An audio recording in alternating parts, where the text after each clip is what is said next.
Hello, I'm Jorge Gestoso. Welcome to a new program from Washington. On today's show, the situation of the indigenous people in Latin America. Our guest, Inés Bustillo, Director in Washington of ECLAC, the Economic Commission for Latin America and the Caribbean. Inés Bustillo, a warm welcome to the program. Thank you very much, Jorge. It's wonderful to be here. Inés, quote your report. As the 21st century advances, the countries of Latin America are building deeper democracies. And among the challenges tackling the region is a persistent inequality, especially affecting indigenous peoples, who have historically suffered exclusion and discrimination. Your report, what is the most important aspect that they highlight about the indigenous people in Latin America? We prepared this report for the World Conference on Indigenous People that took place in the context of the United Nations General Assembly in September. And what we wanted to do, in collaboration with several indigenous organizations and other groups, was to take stock and see how the indigenous populations were doing right now. And it was a fascinating report, and we found many advances, but huge challenges. I think it's important to take into account that when talking about indigenous people, it's not only necessary to look at them at this point in time, but take stock of what has happened in the past 500 years since the discovery of the Americas. Because the situation of indigenous peoples right now is a consequence of 500 years and since that time. When the Europeans arrived, we all know the story. There were about, according to some estimates, there were about 47 million indigenous people in the Americas, in Latin America at the time. In 100 years, they were decimated, and you had 90% less 100 years later.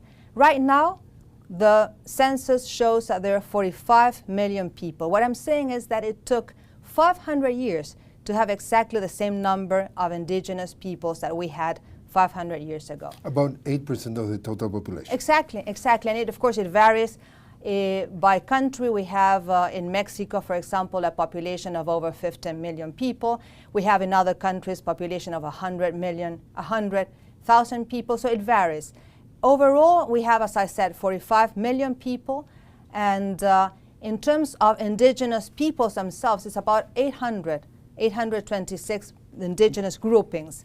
And for example, in the case of Brazil, we have over 300 indigenous groupings. Your report is about the last 10 years. So it shows like in terms of groups went from something like 600 and something to 820 something. Exactly, and what is fascinating is that the progress that has been made in terms of counting the indigenous population. And that has arrived because of the advances in the censuses. In 1980, out of the 16 countries where the census took place in 1980, only half of those countries had a way of counting the indigenous population. That was in 1980. Then by the year 2000, of those countries, most all of them were already measuring and counting with questions that were reported in the census, the indigenous population. So first of all, it's fascinating because if you do not count, if you do not know where they are, who they are, how many they are, there's not a possibility of engaging in solid and effective public policies. So the advances that took place in the census were absolutely wonderful. And now we have the possibility of knowing where they are, who they are, and what is most important is that the questions that have been incorporated into the census are questions about self-identification. It is the indigenous populations themselves that respond those questions, and they themselves determine if they want to be counted as indigenous populations or not. So the number of indigenous populations will keep increasing as the number of respondents that self-identify as indigenous increase. You were mentioning about 45 million, and some of the figures on your report, 17 million lives in Mexico, 7 million in Peru. Countries, percentage by population of indigenous people, Bolivia 62%, Guatemala 41%, Peru 24%, Mexico 15%. So you have much more information to know exactly where they are and the percentage that they are. Exactly. That has been, I mean, that jump that was brought about by incorporating questions in the census of the year 2000 and 2010 has allowed the government and the indigenous populations themselves of identifying better who they are, where they are, and what are their problems, and therefore have a more important response in terms of policy. And your report is talking about advances and then challenges. Let's start by advances, and you're mentioning, for example, the health care. There's advantages in this area. There have been advantages in health, and the basic framework under which those advantages took place is the framework of having the right to health. Because the underlying theme of the report is that the advances that have been taking place in the rights-based agenda. In the case of health, I think now everyone is accepting that there's a right to good health. The concept of health that indigenous populations have is quite distinct from the concept of health that non-indigenous populations have. Their concept of health is more holistic type, much more in contact with nature, and those type of concepts have been incorporated into the way the public policies are now approaching health of indigenous populations. Some of the advances have been, for example, in the drop in child mortality. Other advances have been in access to health care, to preventive health care. There have been drops in maternal mortality. However, that remains to be a huge challenge. One of the problems that we found, I mean, there have been advances of the general access of the indigenous populations to health, but there are very distinct challenges. For example, in the case of mental health, when you look at indigenous youngsters, mainly men or boys, their incidence of mental health problems and suicide is much bigger than the non-indigenous population. So that's a tremendous challenge that needs to be approached. Education, it's an area that you have identified progress. Education is an area that there are significant progress, but also some challenges. In the area of progress, overall, the access to education by all groups, all age groups has increased, particularly the access to education by the younger populations. And also, it's very interesting that that is applicable both to boys as well to girls. And when you look at the completion of primary education as well as secondary education, also girls have advanced. However, the challenges are in terms of particularly in the group between 18 and 22 years of age, the completion rates of secondary education are very low relative to the non-indigenous population. And while there has been increase in access, as I said, along all educational levels, very few have access to tertiary or university college level education. And that is extremely problematic because when you look at any other type of indicators, the chances to avoid poverty, avoid falling into poverty, is completion of secondary schools. So that is an area where we see progress, I mean some bright spots, but as well some very dark spots. Now, other areas that are of concern is the area of quality education, and that's been discussed all over the region, both applicable to indigenous population as well as to non-indigenous populations. Not only how much education you get, but also what is the quality of that education.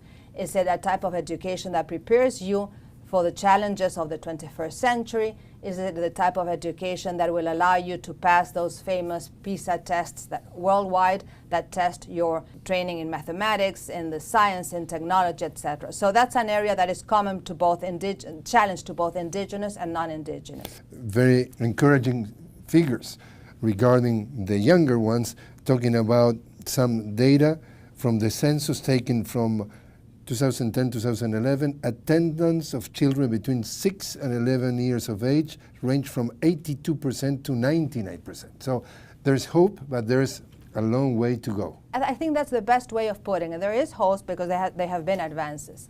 But still, the gap, when you compare the gap between non-indigenous and indigenous, that gap has not necessarily closed. Another area of advances, recognition of indigenous peoples' territorial rights, including the right to collective property ownership. That has been extremely important because when you look at the past 20 years, the advances in the rights agenda has been huge, both at the national level as well as the international level. At the national level, there have been new constitutions in Bolivia and Ecuador, as well as changes in the constitutions of other countries providing more rights to the indigenous population. At the international level, there have been two main developments. One is a convention of the ILO Convention 169 that gives collective rights, that recognizes that indigenous populations have collective rights. And in the case of the United Nations, in 2007, you had the approval of the Declaration on the Rights of Indigenous People. That basically talks about non-discrimination. Those two, both the Convention of the ILO as well as the Declaration of the United Nations, recognize, of course, the right to self-determination, non-discrimination, cultural integrity, the rights to your own territory. So that set international framework by which, alongside progress in the national constitutions, indigenous people had sort of a framework that would respect them. What happened and what has happened since is that nowadays indigenous people have the way to fight for the right to their own territory. And that is extremely important. And that means self-governance, whereby they determine how they want to live, who their authorities are, who at the municipal level, for example, you have in Panama, in Mexico, and in other countries, territories that are autonomous, where indigenous populations decide how they live and what they want to do. And also it is extremely important at a time where there are new challenges to the indigenous population. And those challenges come from this past years where the demand for the natural resources of the region has been so high, and there has been pressure on the territories to obtain natural resources. And those territories are, many of them, territories where indigenous populations live. So the right to their own territory, to be autonomous, to be consulted by the government as a collective unity, it has been extremely important. We did have the opportunity to talk to Armstrong Wiggins, who is a Miskito indigenous leader from Nicaragua, who lives here in the States, and pretty much the pattern in the US is exactly the pattern in Latin America. And he was pointing the issue that the territory is absolutely the key here.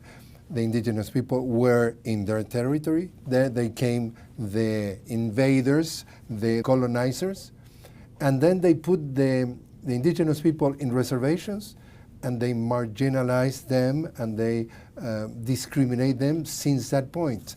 And they're trying to recover the rights. So that's exactly what you're finding here in your report in Latin America. Exactly, and it's fascinating because the relationship between the indigenous community and the non-indigenous community to the territory is quite different. In the case of the non-indigenous, we look at the territory as sort of a private property type of deal. In their case, the relationship of the community to the territory is like a bonding, a soul bonding. You cannot talk about indigenous populations without that community and that, as I said, that relationship with the territory. And what they are fighting right now, especially, and the way they are trying to deal with the pressure on the territory due to the natural resources, is the having free, prior informed consent. I mean, that talking to the government, both recognizing that the government, of course, has rights, and the indigenous people have rights, and this dialogue, but recognition of their collective unity very much tied to the territory. And the territory also has been used by the non-indigenous people in exploiting mining and exploiting natural resources against, for example, the consequences, even in terms of health, of the indigenous people.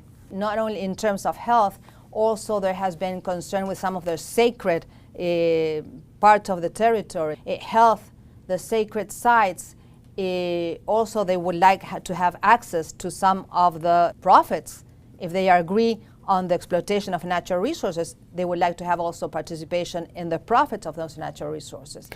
So that has been something in the past 10 years. That has been an important part of the dialogue between governments and indigenous communities. On the bright side, we're talking advances, also in the political participation. It has been amazing, and there are different types of political participation. Some have even own political parties. Others, they have been in alliance with other political parties. But when you look at, for example, the indigenous communities, and they're being represented at the Senate level, in the parliaments, at the municipal level, that has increased throughout the region. Not in the same way throughout all countries, but has increased. And also in the case of women. Of course, women face an additional factor of discrimination just because they are women. But there have been advances in the region in terms of women's political participation and activism, which is absolutely crucial for the enforcement of their own rights. Your report highlights especially Bolivia and Ecuador in terms of granting the rights of indigenous because they incorporated in their constitution. Those two countries have exactly enacted new constitutions precisely on the basis of what you were saying. And you see the outcome in terms of the political participation of the people that advances in many of the rights. Challenges. You're talking about, for example, high dropout levels of education in the secondary school. Territorial control is still an issue. You identified that between the year 2010 and the year 2013, researchers identified more than 200 conflicts in indigenous territories linked to extractive energy and mining activities. That has been, I would say, that one characteristic of the past years have been those conflicts that have arisen precisely because of the demand for natural resources. The challenges are there needs to be increased dialogue. I mean, there has been in the past years, there has been much more dialogue between governments and the indigenous community as a collective. Much more dialogue needs to take place, respect on both parts, and addressing those gaps that you just mentioned in the case of education and the case of health. Those gaps are absolutely crucial to continue making advances towards equality. ECLAC in the past years has placed a lot of emphasis on equality as a challenge to all countries in the region. And in order to achieve equality, you have to close the gaps between different segments of the population. And you have that the gaps between indigenous and non-indigenous are quite huge. For example, if you look at poverty rates, in the past years, poverty has declined tremendously in Latin America and the Caribbean. In 2002, the poverty rate in Latin America and the Caribbean was 44%. By 2013, it had dropped to 28%. We're talking about 58 million people coming out from poverty. And also, inequality has dropped in 18 countries in the region. And which is fascinating is that took place at a time when inequality has increased in other countries of the world. And in that context, the poverty rates for the indigenous population have dropped. However, poverty is still 3 times higher in the indigenous community than in the non-indigenous community. In order to achieve greater equality, you need to focus on health, education, youth, the job market. The job market is absolutely crucial. Preparing youngsters and giving them opportunities with better jobs, more formal jobs that will allow them to get higher wages and therefore better income. And Inés, how do you explain that significant drop in poverty and inequality? One basic factor was growth. Between 2002 and 2011, the region grew at rates over 4%. So it was growth, higher growth, and improvements in the labor market. When you look at the unemployment rate in Latin America and the Caribbean right now is 6.8%. So there was job creation, growth accompanied by job creation. But in addition to that, which was the main element by which poverty declined, you had very effective social programs throughout the region, progressive regimes that adopted effective social programs, and therefore that helped to get many people out of poverty. Another of the challenges, we're talking the women exercising their sexual rights. They're still being discriminated, so they really have to eradicate what they consider the ethnic and gender inequality and the lack of access to contraceptives. Education, for in that matter, is absolutely key. And I'm glad that you brought that, because even though there have been advances in health, women's health in particular, you find still, for example, when you look at pregnancy and related to age, even though it has dropped the number of young women having children very young, but still it's much higher than in the non-indigenous population. How do you deal with that? How do you deal in order to retard the age, or increase the age at which girls get pregnant? It's basically education, access to sexual education, and of course contraceptives. The recommendation of ECLAC about the future of the indigenous people in the report. We believe that we want to have greater progress in the future.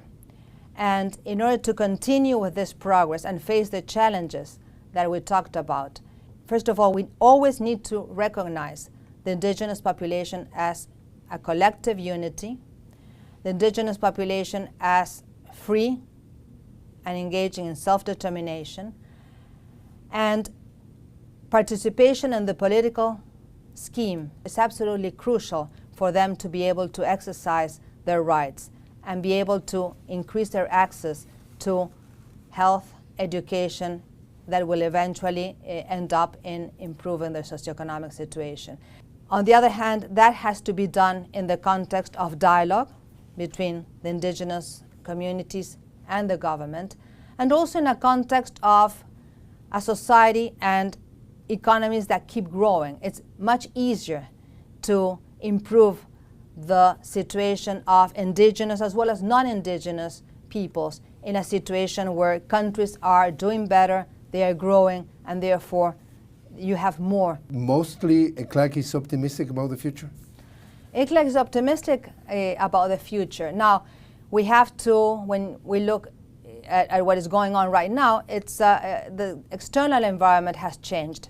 At least this year and the past year, the external environment, economic growth is not as high as it was in previous years. China has slowed down somewhat, therefore demand for the region's natural resources has declined somewhat with respect to past years. So the international environment is much more uncertain. We expect changes in monetary policy in the United States, an increase in US interest rates sometime probably next year around summer. So the external environment is not as positive as it was in the past years. Therefore, Latin America needs to keep growing with equality or growing with better income distribution in an environment that is not as favorable as before. But we're optimistic because the region has done tremendous progress in the past years. But what lies ahead demands more of that progress and demands coming together, which is not easy, but needs to be done. Societies need to come together to find some type of consensus, pacts. We talk about pacts to move ahead. This vision, each country needs to come up with a vision of its own country to move forward, despite political differences. That is not easy, but we believe that that's the way to go. Inés Bustillo, thank you very much for joining us. Well, it's wonderful to be here. Thank you very much for the invitation.